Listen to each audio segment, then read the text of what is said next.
you, and welcome back to another History Rewatched episode with Thomas Dowdwell, and we are doing GCSE revision.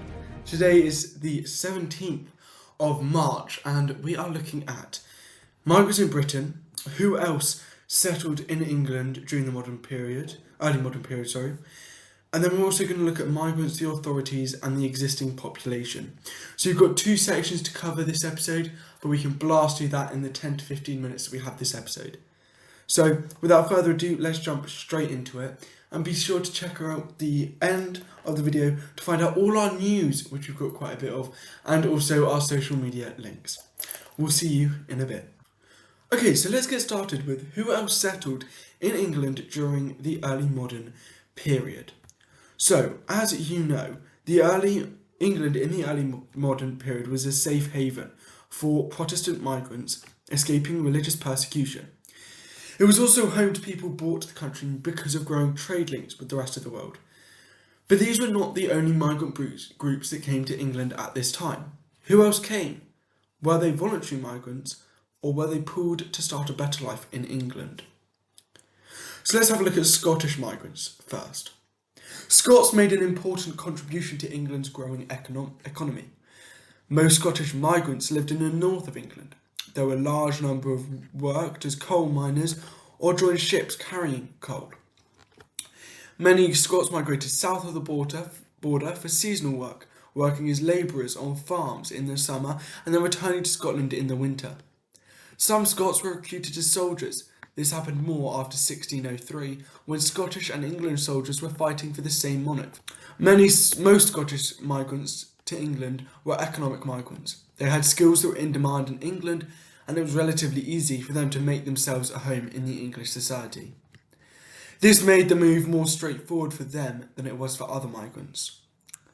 Let's have a look at another type of migrant, the Roma migrants.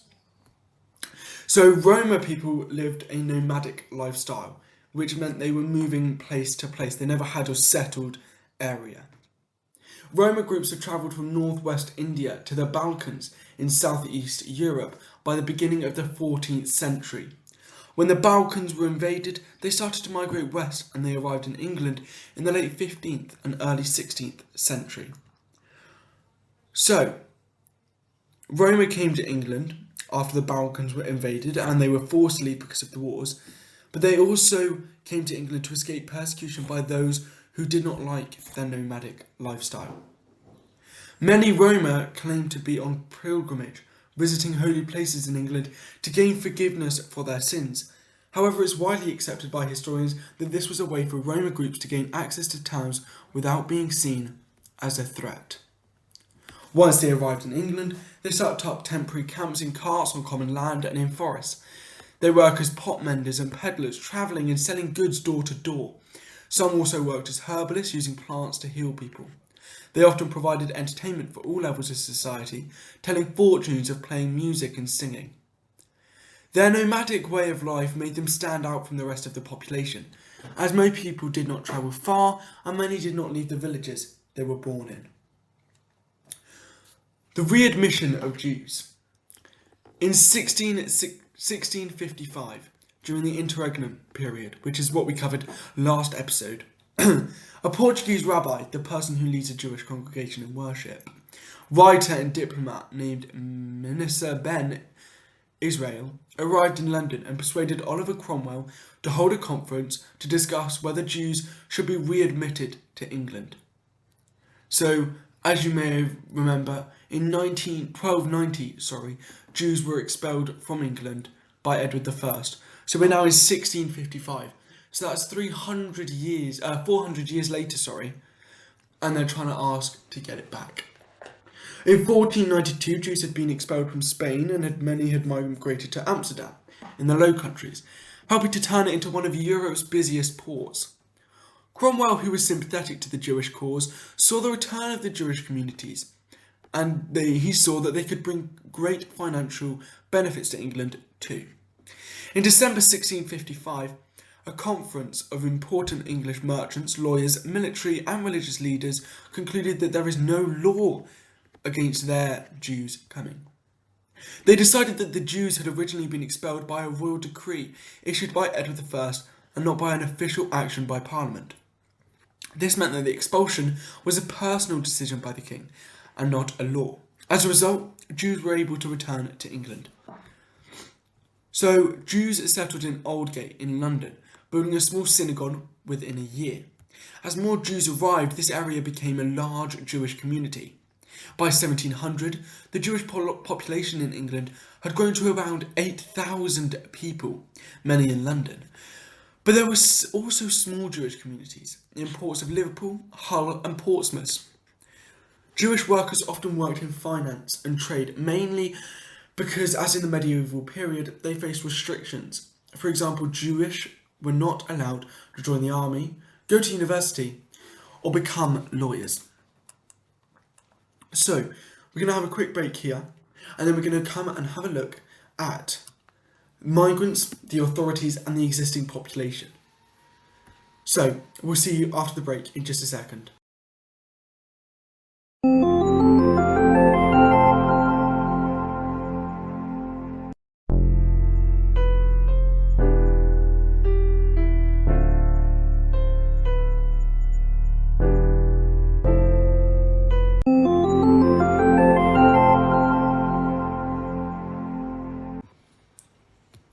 So the authorities, the migrants and the existing population. This is all about the relationship between the authorities, the migrants and the existing population. We're going to have a look, delve into the deepness of this. So let's get started with the authorities and the good side of the authorities. So the authorities encouraged migrants to stay with letters patent and charters. Just as they had been in the medieval period, migrants were a good source of income for a monarch. Letters of denisation were still granted, but for a fee. The monarch also issued letters patent. A letter patent grants an individual or a group an exclusive right or privilege, and they were granted to groups to set up new industries. Existing craft guilds had a say in the letters patent granted to protect their interests. Letters patent increased the variety of industries in England, making the country wealthier through trade and providing the monarch with more money from taxes. Monarchs also issued charters. A charter is similar to a letter patent. It's an official document that grants a group of people, a company or an institution specific rights and privileges. In the early modern period, a lot of charters were used to encourage Protestants fleeing persecution in Europe to move to England. Migration was encouraged and supported not only at a national level. Some cities and towns, such as Norwich and Colchester, actively encouraged migrants to settle and teach local people new skills. However, did the authorities always welcome migrants? Well, in February 1554, Mary I issued a royal proclamation ordering all immigrants who did not have a letter of denisation or a letter patent to leave England within 24 days. She was worried that Protestant refugees would oppose her because she had reintroduced Catholicism into England. Large numbers of immigrants listened to the proclamation and left the country. However, some stayed, including John Elder, a Scot who had worked for Henry VIII, offering advice on a religious union between Scotland and England. Others who started underground congregations to worship their Protestant religion in safety. In 1558, Mary I issued another proclamation, as there were still a large number of foreigners without a letter of denisation or letter patent in England. She provided an incentive for turning against French immigrants. Anyone who found a French person could imprison them and take their property. Let's have a look a bit more about blame for problems within the society. So as the population grew, the authorities wanted to know who was moving in and who was moving out of England. A census is an official count of a population, and the first return of alien census was taken in 1571. It was an attempt to record the aliens entering England. Aliens is immigrants or migrants, which was just a term used by the British with people who they didn't want in England. So it was an attempt to record the aliens in England. It allowed the authorities to try and control the population, manage taxation, and remove groups that they did not want in the country. So vagrancy. Vagrant is a historical word to describe someone who is homeless and doesn't have a job. Throughout the 16th century, there was growing concerns about vagrancy, and being a vagrant was illegal. By the 1560s, the population increase, successive harvest failures, and increasing prices had led to an increase in vagrancy. The authorities acted by passing laws targeting those who were thought responsible for vagrancy in England. So, with each of these bullet points, we're going to have a look at a group of people and what it had. So, for vagrancy, Roma was seen as vagrants. So the Roman migrants were seen as vagrants because of their nomadic way of life. Throughout the early modern period, they were victimised by authorities. So here are some key dates that you really want to know for the exam. 1530, Henry VIII calls for people who live a nomadic lifestyle to be expelled from England. 1554, Mary I states it is a crime to live a nomadic lifestyle. People who settled would escape punishment, but those who continued with a nomadic way of life could be punished by death.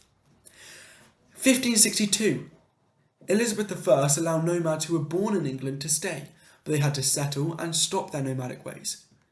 And 1570 to 90, during the reign of Elizabeth I, people are hanged for mixing with nomads. 1650s, during the interregnum, people living a nomadic way of life are forcibly transported to North America and the Caribbean. Economic problems. So in the medieval period, we saw the craft skills putting pressure on monarchs to stop migrants making money in an attempt to protect their businesses. In a similar way, in the early modern period, people blamed immigrants when they are worried about there not being enough food to eat and enough to work. In April 1516, a note was nailed to the door of St. Paul's Cathedral stating that some migrants were given special treatment by the king, which allowed them to dominate the wool trade. In mid-April, a preacher, Dr. Bell, read a speech from his pulpit which attacked migrants. He stated that the aliens and strangers eat the bread from the poor fatherless children. He encouraged Englishmen to defend their country by attacking migrants. This sparked a series of anti-foreigner riots in London on May 1st, 1517, a day that came to be known as Evil May Day. Hanseatic merchants and Lombardy bankers were especially targeted, as well as rich migrants at the royal court. The rioting was stopped by government troops after 5 hours. In the reign of Elizabeth I, there was an attempt to blame black people for wider social problems, such as hunger and poverty. In 1596, royal orders were drawn up to deport black people from England, but the orders were only drafted and never issued. Elizabeth I, 1601 Poor Law also discriminated people against migrants in general. A parish is a unit of local government, centred around the local church, and the Poor Law made parishes responsible for the poor. This meant that people who were not seen to belong to a parish would not be supported when they were in need. Many parishes had too many people to look after, and it was easier not to help those who had recently moved to an area than it was to not help those born locally. So, no longer useful. This is the final part of the episode. In the early modern period, just as in the medieval period, the way the authorities responded to groups of migrants largely depended on whether or not they thought the country was benefiting from their presence. During the medieval period, the Hanse had been welcomed. They made England a major European trading centre in the 13th and 14th century. By 1500, they were well established, controlled much of trade in English wool, and were a source of wealth for the monarch. However, Henry VIII suspected that they were smuggling books by Martin Luther. He was worried they were spreading Protestantism in England, and he had 3 Hanse merchants arrested. By the end of the 16th century, international trade was dominated by the English and Dutch, another growing trade power, and focused on the Americas. The Hanseatic merchants, with their links to Europe, were no longer needed as trade routes changed. So in 1597, Elizabeth expelled them, and the Steel Yard in London and their other yards around the coast was shut down. That is it for this episode of History Rewatch GCSE Revision. Thank you very much for listening. This was a bit of a longer episode, and sorry for that. However, I thought it was really useful considering we missed 2 weeks ago's episode, that we could get 2 bits of information in one. We've not got much left in this early modern period before we go on to our first case study, which is the Huguenots and the balloons. And then we've got the Industrial Revolution. And then we go on to having a look at the big case study, which is Notting Hill. So we are well on way for this, and hopefully by the end of at the start of the summer, we should be able to finish this Migrants in Britain topic. Right. Thank you very much for Caboodle for hosting the GCSE revision book. And this is Migrants in Britain, C800 to present, and Notting Hill, C1948 to 1970, written by Lindsay Bush and Aaron Wilkes, and this is Edexcel GCSE History 9-1. Thank you very much for listening, and stick around to the end to find out our social media links and also any weekly news. Our weekly news. We've got our link tree. This is a place where you can find all our links. So every kind of link that we have is on there. You can find it on our Instagram profile, our new Threads profile, and we've also got it on our Facebook group, and we're trying to find a way to roll it out onto our TikTok and also our Discord. So please stick by us while we wait and roll that out everywhere. We have been working on our website again. We're hoping to get it up hopefully July, on the 1st of July. You can start pre-ordering all the merch. We've started designing all the merch. We've done so much for merch and the website recently. So you can pre-order when the website first goes up July 1st. And we will start, if you've pre-ordered, we will put your order out for delivery on the 1st of September. Our merch shop officially opens on the 1st of September. So watch out for the 1st of September or the 1st of July if you want to pre-order. That's kind of it for our news. We've got a new Threads profile, so you can check that out. But all our profiles are on our link tree. However, they are Instagram, TikTok and Threads is official_history_rewatched. Our Discord, our code will be in the description below, but it's also on our link tree, a direct access, and also on our Instagram profile, and also everywhere else on our social medias. Our Facebook group is History Rewatched, and our email is historyrewatched.thepodcast@outlook.com. Rate us on the survey at the bottom of our link tree. Thank you very much for listening, and I'll see you in 2 weeks.